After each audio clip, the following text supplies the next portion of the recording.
For centuries, mystery has swirled around the mighty Inca and their ancient rituals. It was once a wealthy and powerful empire until their civilization was destroyed. That's insane. I'm Britt Eaton, and I'm investigating the legacy of the Inca.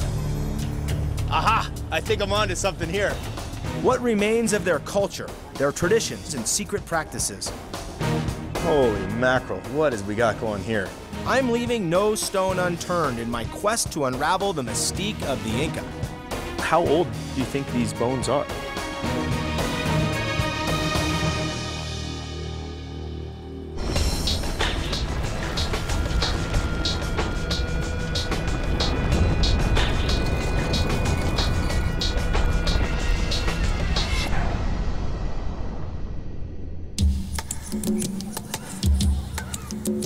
I'm in Cusco, Peru.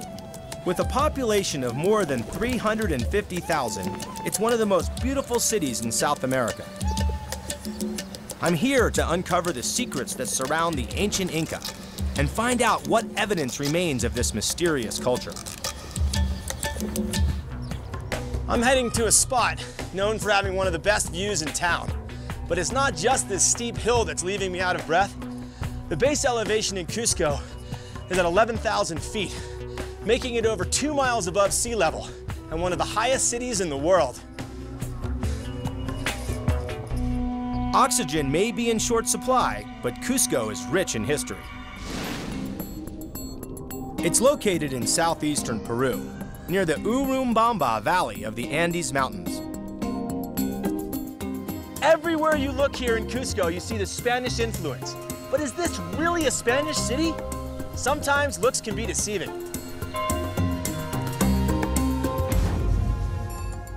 This spectacular cityscape actually conceals a much older city, one that existed long before the Spanish arrived. Cusco was the capital of the Inca Empire. Now that I've caught my breath, I'm meeting up with archaeologist and anthropologist Alexei Vranich. Good to meet you. All right, man. How you doing in Cusco? I'm loving Cusco. He has been studying in Peru for more than a decade and has agreed to provide some insight into the ancient secrets of this city. Alexei tells me that when the Inca ruled this area 600 years ago, it was the largest and wealthiest pre-Columbian civilization in the Americas. With a population of nearly 6 million, the empire stretched 2,500 miles from north to south. It flourished under its leader Pachacuti and his successors until the Spanish invaded in 1532. Okay, so the Inca have one of the most incredible civilizations in history, and then here come the Spanish. What happens then? Well, the Spanish, through luck, skill, and force of arms, horses as iron, were able to take over Cusco itself. Alexei explains that even though the Inca were skilled at military operations, they were no match for the Spanish conquistadors. Were the Spanish here just to take over and increase their domain, or were they actually here seeking something? Well, for the crown, for the Spanish crown, they wanted to increase the domain. But for the Spanish themselves, they wanted gold. And what they ended up doing was stripping it and melting it down and sending it back to Spain. Well, is there any gold that we can see here in the city? They did such a thorough job, there's barely any Inca gold around. They took it all. But I mean, what I can show you is actually, I brought something here with me. So you can see what happened. As soon as this gold hit Spain, we have the golden age of the Spanish Empire.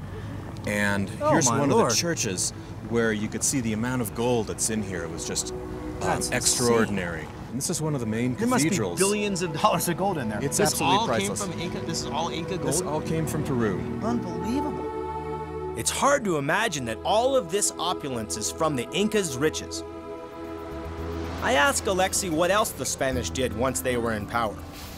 He says that the Spanish set out to destroy all that was Inca.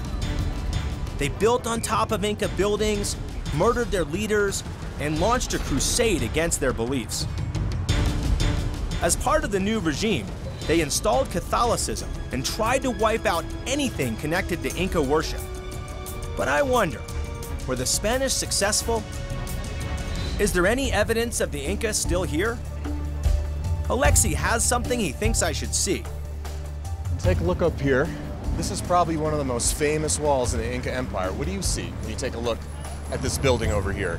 What's going on here? It looks like two different buildings to me, two different periods of construction. Exactly. This is new and that's old. Exactly. You got the first part right. Two different constructions over here. You have Inca and you have Spanish, but you got it reversed. The Inca is the older stuff. And on top of that, the Spanish built their own church.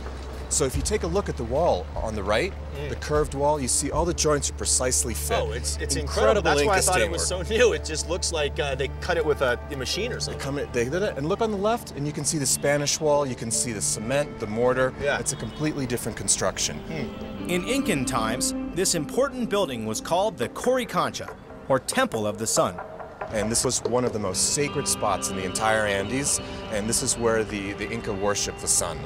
And it was covered in gold plaques. Gold? Gold plaques. Wow. They considered gold to be sacred, perhaps like the sweat of the sun, and all the gold of the Andes belonged to the Inca. Wow, awesome. And you've got some more stuff up your sleeve, I guess, to show me. We have a lot more to show around Cusco. We're going to take a walk around to see if we can visualize what Cusco looked like during the Inca period. Awesome. So let's just take a walk down this way. Okay. Watch out for the car. Alexi tells me that while the Inca worshipped the sun, they also worshipped stone. They considered it an element of nature and used it in a very respectful way. So Britt, you can really see the Inca's love affair with stone along this wall. You remember the Coricancha that we just saw? Yeah. All the stones there are horizontal. Here, you can really tell how the Inca could work each individual stone to fit into the next one. Well, yeah, I mean, the whole thing's put together like a puzzle. It's amazing. I've never seen anything like it, the way they fit them in here. Look at, there's a little narrow one there, and then there's big ones. It doesn't make any sense to me. I mean, how did they build a wall like this? Well, each one of these stones has been precisely fitted to the other one. So they would bring it in, hammer them down, and make sure that there was a precise fit. Like, look over here. There is no mortar used here at all. Yeah, I can see that. So if you have like a piece of paper or something like that, just check this out over here. Yeah, some money will work. What are we Come doing with over this? here. You can see no Some mortar soles. used I got at some all soles here. And you can see you can't fit that anywhere in these stones.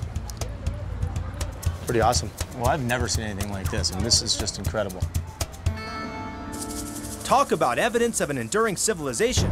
We've just seen Inca masonry and the base of one of their most important religious monuments. But you don't need to journey back 500 years to see proof of Inca culture. According to Alexi, traces of their religious practices can be found today, right around modern Cusco. He's pointed me to a place not far from here where they still make a special elixir that was a staple in Inca offerings.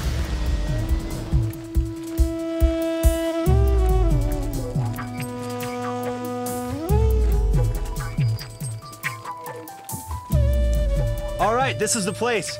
I found it. It smells like some sort of smoky brewery in here. And this special elixir is alcohol. Hola, Pepe. Hey, yes. Hey, I'm Britt. Pepe Lucho has been a guide in this area for more than 20 years and is well versed in Inca culture. So what do we even call this? It's some sort of ancient brew from the Inca times, is that right? Yeah, this is called chicha. Chicha. Pepe and Teresa are going to show me how to brew a batch of this unique libation. Whoa. And Teresa here, she's an expert in doing chicha. Teresa's family has been making chicha for generations. It's part of the region's indigenous history. Inca women made this drink by chewing corn to a pulp and then spitting the mixture into a vat of warm water. There it would sit for a few days before it was ready to drink. Today, the process is a little more refined, but the ingredients haven't really changed. Wheat flour. Wheat flour. Yeah. That's all it mix takes is germinated corn. And wheat flour. Wheat flour. First, the mix goes into a pot of boiling water. Oh, geez, I'm making a mess. I'd like to brew some of this up at home. This looks pretty fun. Once the mix has boiled for an hour, the real heavy lifting begins. This is very slow. Can I pick this up and pour it in? No, pesa mucho, no. This is too heavy. Ah, too heavy. I think I can do it. Let me try it. Can I try? No, No. mucho, no. Oh, no. Wow. Be careful, cuidado. Oh. There's something there. Okay. Uy. Es mucho. It's really incredible the way it strains through here. Really smart system, actually. Ya no. Yeah. Okay, so now we get to Ahora. drink this stuff? No, No? no. Now we have to wait 24 hours 24 hours. for the chicha to ferment it. I can't wait 24 hours. I'm ready to drink it. Luckily for me, Pepe and Teresa have a batch already prepared. But before we drink, Teresa tells me that first we must offer a sip to Mother Earth. And finally, what I've been waiting for. I like it. I like it. It's good. Okay. High five. With my newfound watering hole in full swing, it's not long before the chicha takes effect. She said, Sí. she said it's good for my prostate. There's no problemas con mi próstata. Mi próstata es, bueno, dos niños. See, man, let's see. Looks like I have found at least one Inca tradition that has survived. So the fact that this stuff is still being made over 500 years after the fall of the Inca Empire may just mean that these guys still like to get a good buzz. But I think there's more than that. There's obviously a religious component here as well. And chicha isn't the only thing that remained. I've been hearing rumors that mummies are still being made. And that's something I got to investigate a bit further. Coming up, I go on a quest to find an ancient Inca mummy and unlock the secrets of the Inca civilization. You have any mummies? And later, Oh man, it's insane. I can't believe it. I explore the most mystical Inca treasure the Spanish never found.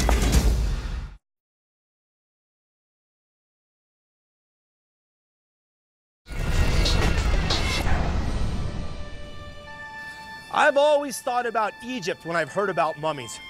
But it turns out the Inca also used this technique to preserve their dead.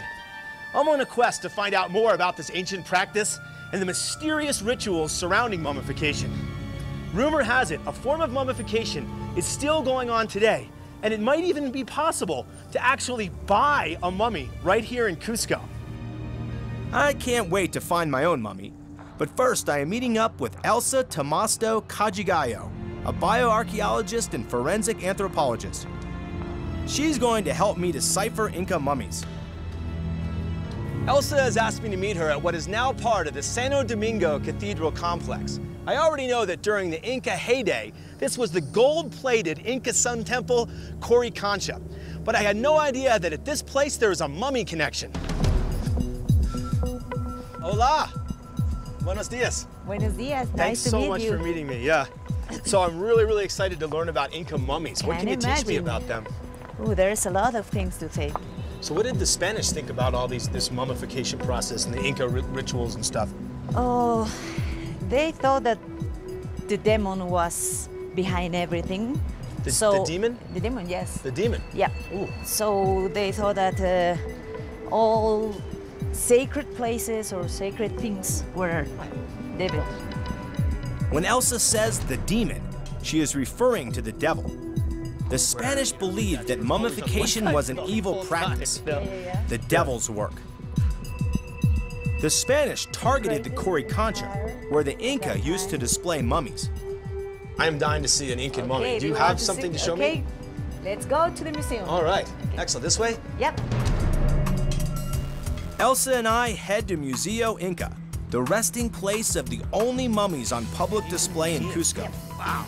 I think that seeing these mummies will help me find out more about the Inca and their culture.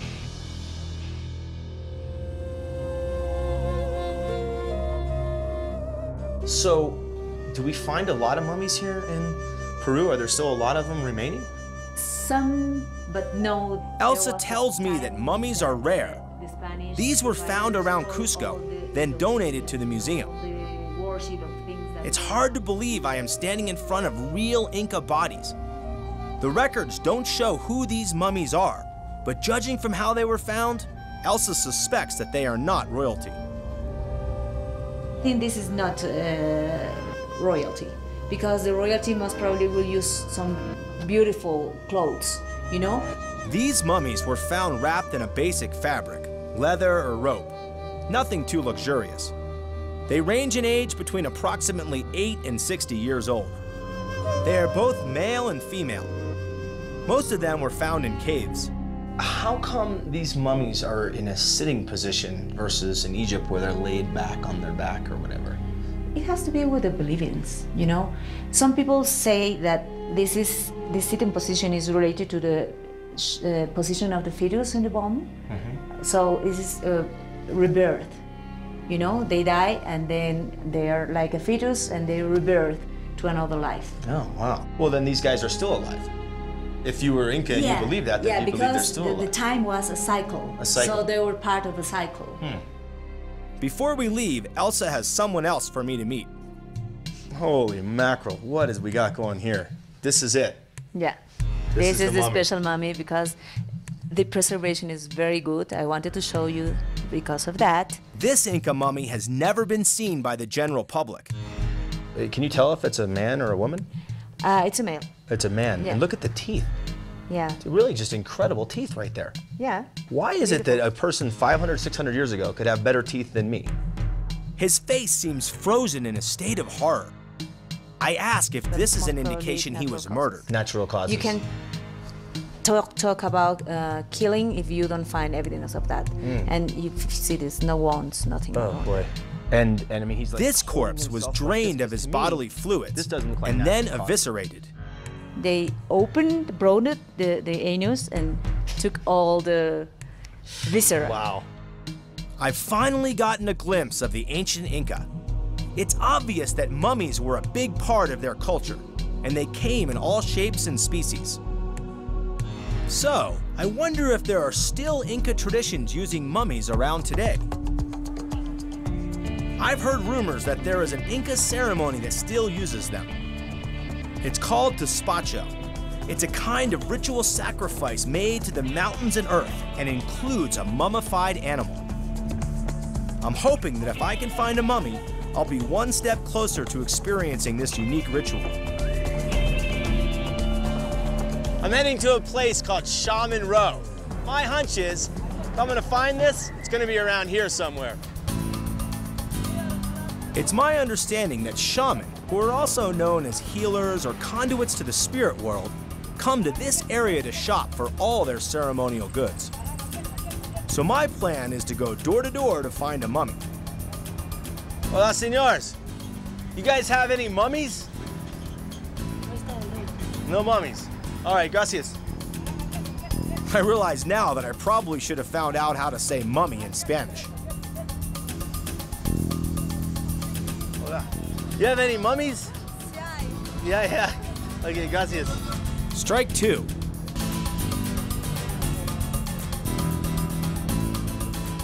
Aha! I think I'm onto something here. Wow. Hola, señora. Hola, señor. Hola, señor. Buenas tardes. I finally found one. Actually, there's a whole bunch of them. Can I see these? Cool. Oh my Lord, look at them. Look at this one here. That one's so long. Yeah. Wow. Okay, it's probably not the kind of animal you were thinking of. It's actually a mummified llama fetus. But the fact that you can come to a place called Shaman's Row and purchase this piece of Inca history is amazing to me. That's incredible. Now, if I buy Roy tells me that it's not just a rumor. The despacho ceremonies are real, and they're still being performed in modern Peru. The llama fetus is the most important ingredient, but there are many others. What's More. this one here? Incense. Incense. Yeah, this is the female incense. Female. So this is the male and that's the female. Ah, No, okay. male and female. Oh, male and female. Okay. Yes. Huh. I had no idea that this ceremony Incense. requires so many ingredients. They've given me everything, from cocoa llama seeds fat. to candy, Yeah, to a condor feather, even wine. It's like 20 items. Coca leaves, yeah. All right, now we got everything. Yes. All right, You- now how you much have for now all this stuff? 160 soles. 160 saw. Yes. That's about $60 US. And then Yeah. all the rest? It's Even another in the 80. wine and everything? Yes. Well, that seems like a pretty good deal. I'll take it. All right, deal. Okay. Gracias. Not only do I have everything I need for an offering, I was also able to get a line on a shaman who still performs despacho ceremonies. Shaman have been active in Peru since at least 1200 BC. Meeting our shaman, Puma, is like meeting a living Inca. He has been training since the age of 6 and practices the same traditions that his forefathers have for centuries. Thank you so much for having me. I went shopping and I think I got the right stuff here. The llama fetus is very important. Puma explains to me that the baby llama represents the unborn, or life not yet manifested. It's charged with carrying the intentions or message into another reality. This is to remember the way that our ancestors used to do it. The llama represents service of love. Puma has laid out all the ingredients, but in order for our offering to be properly received, it must be burned. That's good, we got it going now, huh? Yeah. We place our sacrifice on the fire as Puma recites a blessing to the gods. Tirsi mo yung timpi, ro na masiko na so timpi. Chaski wang kikuya. Pacha mo news, ako ko na roll ko na kang kunapa. Gusong ko to. We are complete. Our offering has been received. Meeting Puma and being part of this ceremony, I realized that ancient Inca culture has strong ties to modern-day Peru. But mummified llama fetuses are not the only link to the Inca that's worth exploring. There's something else, and it's a big one. Coming up next, I discover how a famous but dangerous trail holds the key to the Inca's success. All right, I'm really excited. Checking out these killer roads, they're really complex. And later, I'm off to a hidden Inca retreat shrouded in mountain fog and mystery.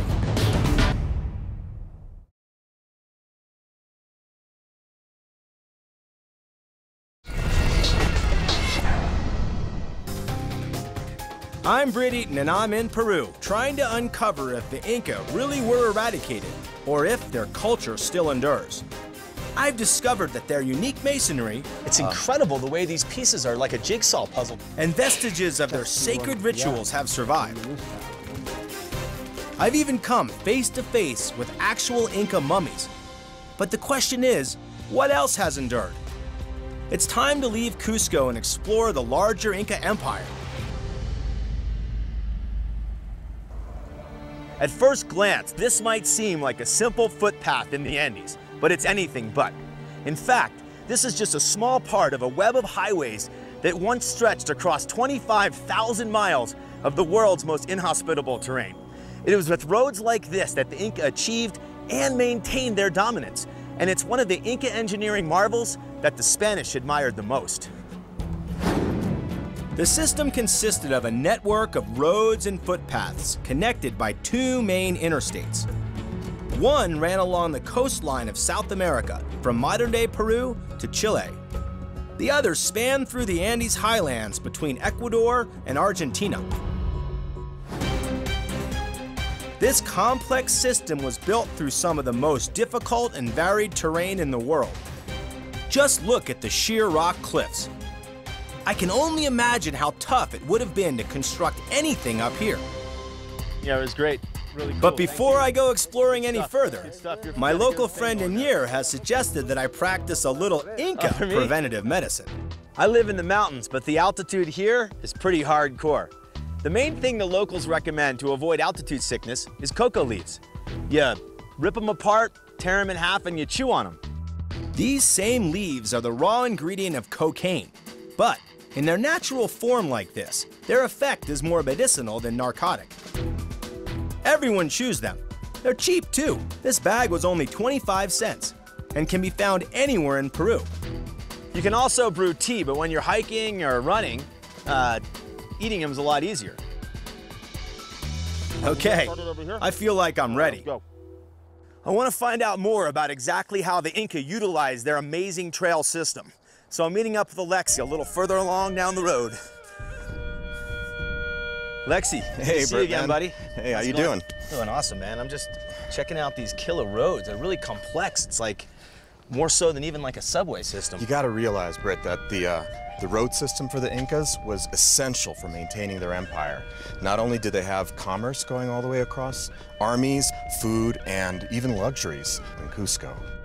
Now, how'd they move it so fast? Were these roads all paved or what? Well, some of them are paved, like this one. Paved with rocks. Paved with rocks. Other ones are just simply lines in the dirt. And they ranged in size from 3 feet to 13 feet across. I ask Alexi how, given the ruggedness of the terrain, the Inca would have been able to transport so many different items. Vertical environment. They had something a lot better. He explains that the main way the Inca moved goods was by llama. So back in the day, there would have been herds of 50,000 llamas or so. Right. They're perfect for going up and down mountains. They have soft feet, so they can go over stone, not like horses. The only problem is sometimes it's a little hard to actually get the packs on top of them. That's why we got three guys ornery, here. Are they? They're a little ornery? A little bit ornery here.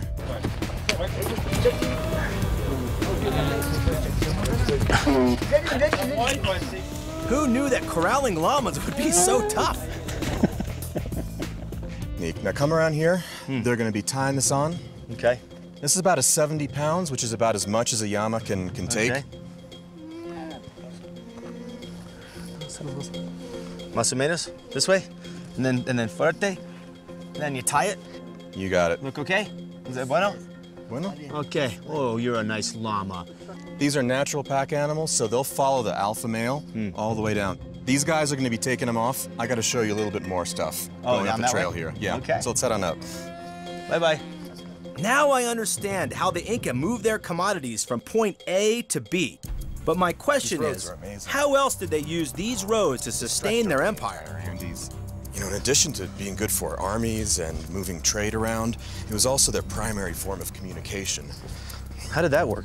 Well, they had a professional group of runners called chasquis. Chasquis, and they would run from one little house that they had prepared along the side of the highway to another one, pass the message to the next chasqui, and he would take off. Like the Pony Express. Pretty much like the Pony Express, yeah.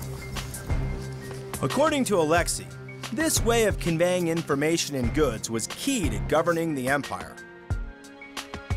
It allowed rulers to keep a handle on what was going on around the region, and it gave them the ability to govern from anywhere. The runners could cover up to 150 miles a day at elevations as high as 16,500 feet. All I know is I couldn't run half that in a day, regardless of the altitude. But what is even more impressive than the runners is where this road leads. The Spanish thought they had eradicated the Inca and all that was important to them, but one mystical place eluded their control. Located high in the mountains, with sheer cliffs on either side, the crown jewel of the Inca Empire was untouched. And it remained that way until 1911, when an American professor found what the Spanish never did. Up next, my mountain adventure reaches new heights. 8,000 feet above sea level. That's incredible. Then later, I get an exclusive look at a rare collection. Are all these Inca?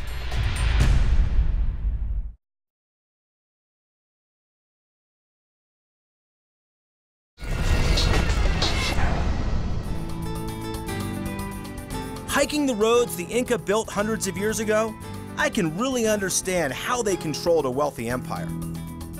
This vast system was integral to their success. But its sheer complexity may have served another purpose, shielding one of the Inca's greatest accomplishments from detection and destruction. So in 1911, Yale professor here in Bingham, he was looking for the last stronghold of the Incas, Vilcabamba, and literally he just came upon this place by chance.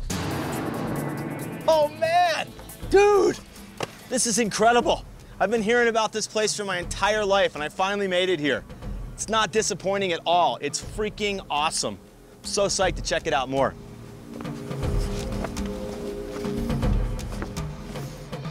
Machu Picchu is one of the most mystical places on Earth. Nestled deep in the mountains, this ancient Inca treasure takes your breath away.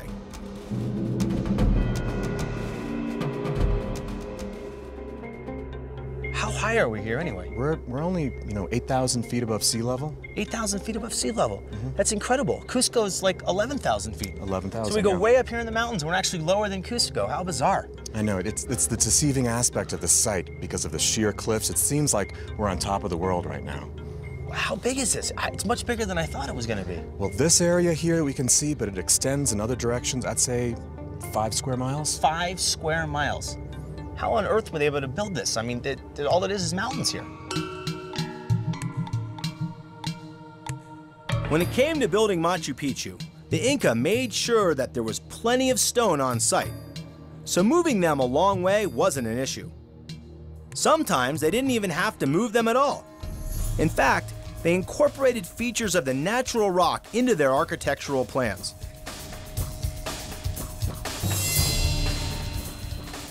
Now that I'm here, the big question I have for Alexi is, who built this and why? Alexi explains that it is believed that Machu Picchu was built by the Inca king Pachacuti and was probably his retreat.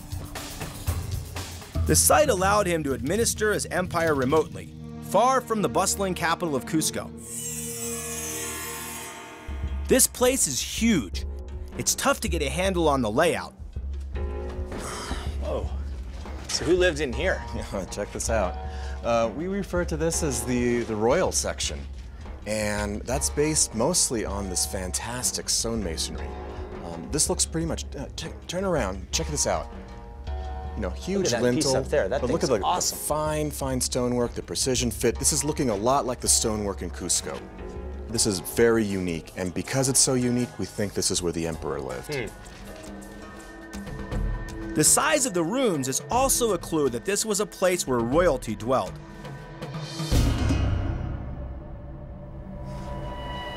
Yeah, so besides the king, who else might have lived here at Machu Picchu? Anybody living here would have been in the service of the king. Yeah. From servants, his royal entourage, he would even bring in important people from groups that he conquered. Kind of like keep your friends close and your enemies closer? Exactly. That makes a lot of sense. Politics. It's always worked throughout history. Archaeologists estimate that around 300 people lived on site. In comparison to the size of the empire, it had a tiny population. In its prime, an elite community of royals, advisors, and support staff populated this 5 square mile enclave. They lived in stone homes with thatched roofs made of grass. This place is amazing. The forethought that went into its construction is truly mind-blowing. But I still have questions. Man, it is really getting windy up here. Well, we're on top of a mountain. What'd you expect? We are on top of a mountain. And I wanted to ask you, I know this was a king's palace here, kind of a palace away from home or something, but how did they get food to feed all the people that lived here? Well, Britt, literally, you are walking on the answer. I'm walking on the answer. When the king... This grass right here. Right here. When the king made this place, he wanted also to be self-sufficient. These are actually agricultural terraces. No kidding. They grew all the food of the Andes right here, so they could actually stick around here as long as they want. I thought these plots were all that remained of some homes. Instead, I find out that they are actually another Inca invention at work. Dude, that is an insane innovation. No, it is I can't absolutely even believe impressive. The cliffs are so sheer on these mountains. I can't believe they were able to terrace this like this. The stepped terraces enabled the production of surplus food, more than would normally be possible at high altitudes. The terraces built into the mountainside would receive more intense sunlight for a longer period of time during the day. According to Alexi, the design also served as defense against possible landslides and floods. These stepped terraces can be found all over the Inca Empire, but nowhere else are they as sophisticated as they are here. The Inca were the masters of high-altitude farming. But I have one question. How would they fertilize something like this? Well, they used one of the most important commodities in all of the Andes. What's that? You know what's that? I think there's a place nearby that might hold the answer. All right. Next, I get down and dirty with a popular Inca commodity. No smell to that stuff. Looks like coffee. Then, I follow an important lead that may reveal why the Inca culture has managed to endure.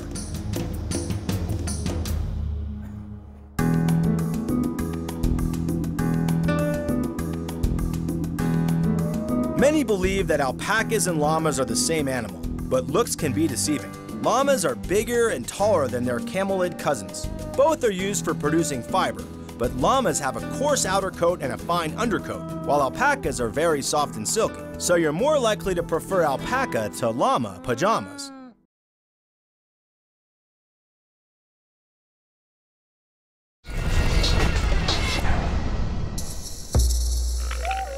You may wonder why I'm surrounded by these llamas. Well, we know that the Inca were wealthy and loaded with gold and silver. But what really fueled their empire was a whole nother type of financial commodity. It's really hard to believe, but it was llama dung. That's right. The key to the Inca's agricultural success was fertilizer. It was how they were able to farm poor soils at high altitudes. In parts of Peru, dung is still an important product in the economy. Hey, Pepe. How you doing, man? I'm doing great. Now, what do we have here? A big pile of Inca gold? Oh, yeah, man. This is like gold. This is, well, you can do a lot of stuff with this, with the llamas and the llama dung. It doesn't even smell. My new friend Pepe Lucho has come up from Cusco. He's arranged for me to get a little lesson in the importance of the llama and its dung. All right, well, I never thought in my wildest dreams that I'd be so excited to be in a pile of llama dung.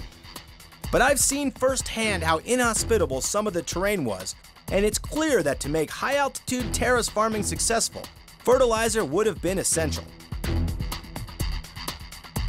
Today, llama dung is still a hot item. The llama was a multi-purpose animal, you know. They eat the meat of the llama. Right, you can eat them. Yeah, the wool, the pack, yeah, they use stuff. it for packing, like packing animals.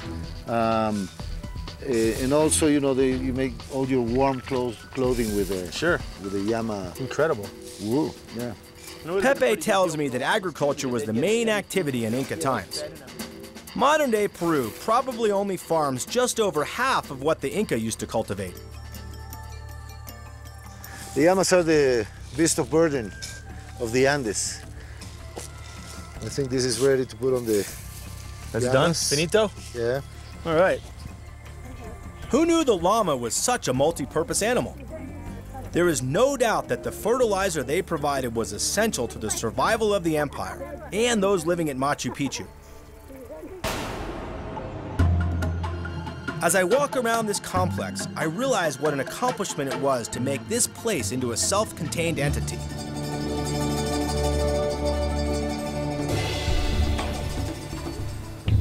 This iconic Inca monument is the pride of Peru, receiving an average of 2,100 visitors a day. But its popularity isn't solely with foreigners. 30% of the tourists are from Peru. And for Peruvians, this site is a window into their past. It's a fascinating but complex place to interpret. Everywhere you turn, there is a different configuration of rocks, steps, and walls.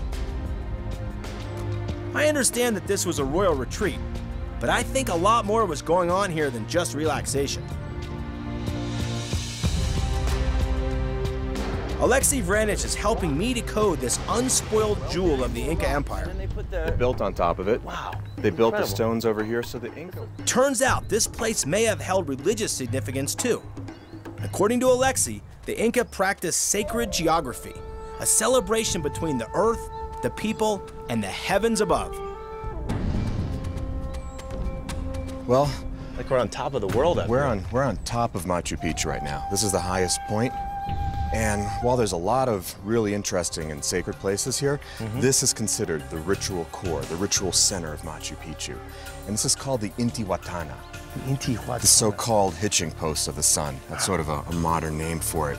We don't quite completely understand what it was about, but from here it was a good location to watch the setting sun, the rising sun, the Southern Cross, the moon. So this would have been used for, astronomical observations, sort of to confirm for the Inca that they were the center of the world. So do you think it was for sun worship then? Somehow? One aspect of it was sun worship. It was definitely a very important part of Machu Picchu, if not the ritual center of it. Really cool. But let's go check out some other places too while we're here. Machu Picchu is one big mystery. Even Alexei admits that he and others who have studied this place for years are still unsure of how certain areas were used. We do know that the Inca venerated the sun, the moon, and the mountains. And modern Peruvians still celebrate them today. Evidence of Inca religion and culture can be found throughout this complex, but there is always more to discover. Watch it, this is a little bit windy in this area over here. Yeah. This is one of my favorite parts of Machu Picchu. What's the significance of this spot here? Well, this is one of my favorite views out from Machu Picchu over the mountain range, but this is where local archaeologists have found bones here, human remains here. I wonder what bones found at Machu Picchu could tell us about the people who lived here. Really, so they're still finding stuff, even today? They're still finding a lot of I asked Alexei if these finds are rare. He tells me that despite the fact this site was found a century ago, very little excavation has been conducted beyond what had been done by the original explorer. So getting a real handle on Machu Picchu has been tough. Finding these bones can tell us more about the Inca, their society, and their history. Every one of these finds must tell you a little bit more. It's like thousands of little clues about the Inca. We're always finding a little bit more, and especially the human bones is giving us a good idea of who exactly lived here, worked here, and what were they doing. Is it possible to actually see them? Well, I'm not a forensic scientist, so I'm not really qualified to look at them, but we've made some arrangements for you to check it out. That's great. I'm really looking forward to finding out what these bone fragments tell us about Machu Picchu. Rumor has it there may be a mummy as well. Coming up, on my quest to understand the unwavering tenacity of the Inca, I find myself at an exclusive showing of a rare collection. Tells you so many stories. It's like a million stories in one. And later, I journey to a place where the heart of the Inca still beats. This is one of the most beautiful things I've ever seen in my entire life. I'm very emotional right now.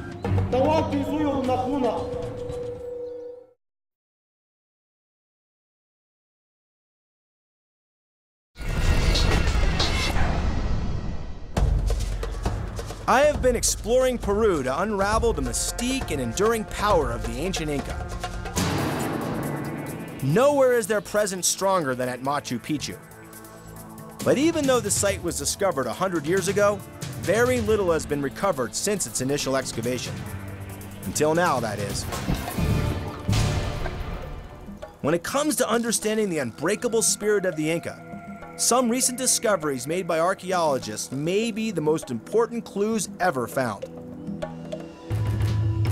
I've come to the town of Tipon outside Cusco to get a very special private look at some rare bones from Machu Picchu. Elba Torres Pino and her team from the Peruvian National Institute have spent the past 15 years excavating Machu Picchu and its surrounding areas. My Spanish isn't good enough to keep up with Elba, so her colleague, forensic anthropologist Melissa Lund, is going to help me figure out what these bones tell us. Hi, Melissa.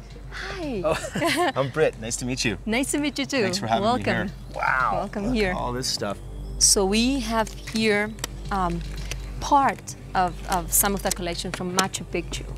So these are the ones that These are from Machu Picchu right here? Yeah, these are from Machu Picchu. Just two different years of uncovered, of excavations. But this is the 98 one, and this is 2001 that were recovered. What's the number one thing you can learn by looking at these bones about Machu Picchu and what it meant to the Inca? You can learn a lot of things, like the age of usually they bury the people. You know, if they were sexed also.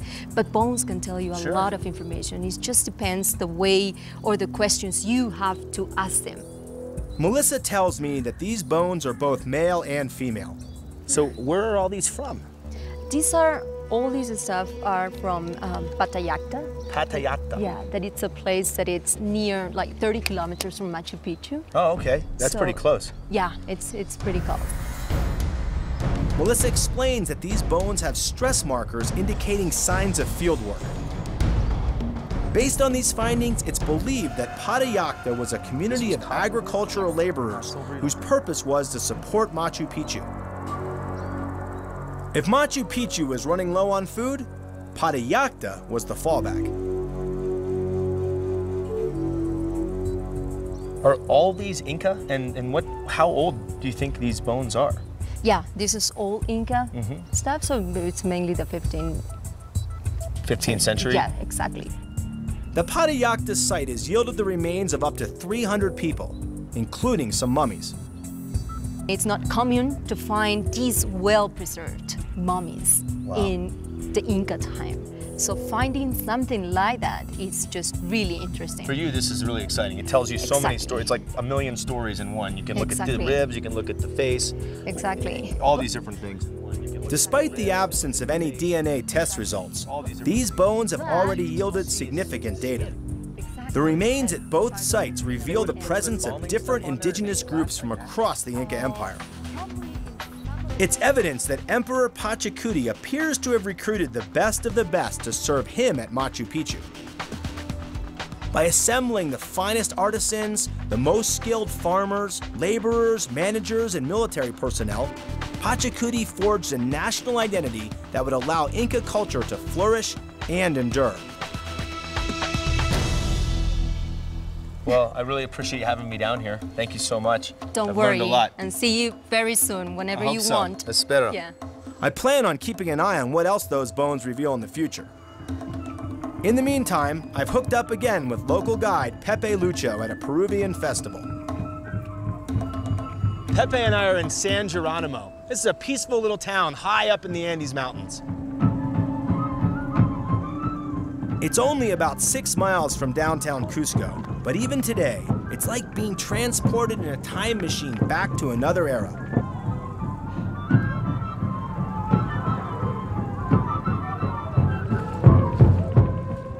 Here, tradition and culture are the wealth of the people. Today, they are hosting a traditional Inca festival honoring the moon. Pepe tells me that this festival signals the beginning of the planting season. And the smoke that is used in these ceremonies takes your whispers and your wishes up to the gods. This is one of the most beautiful things I've ever seen in my entire life. I'm very emotional right now.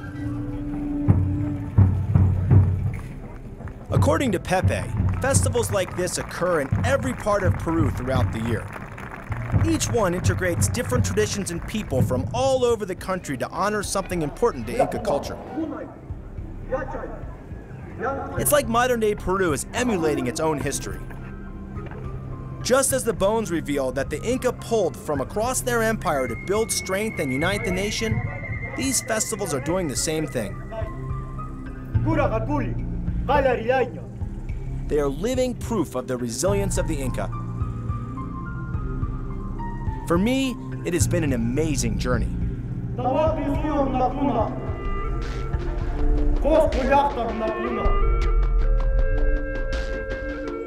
The Inca Empire may have been crushed by the Spanish, but through their innovations in agriculture and architecture and their commitment to tradition, their rituals and beliefs live on. But it's more than all that. The soul of the Inca lives on, right here beating in the heart of the Andes Mountains.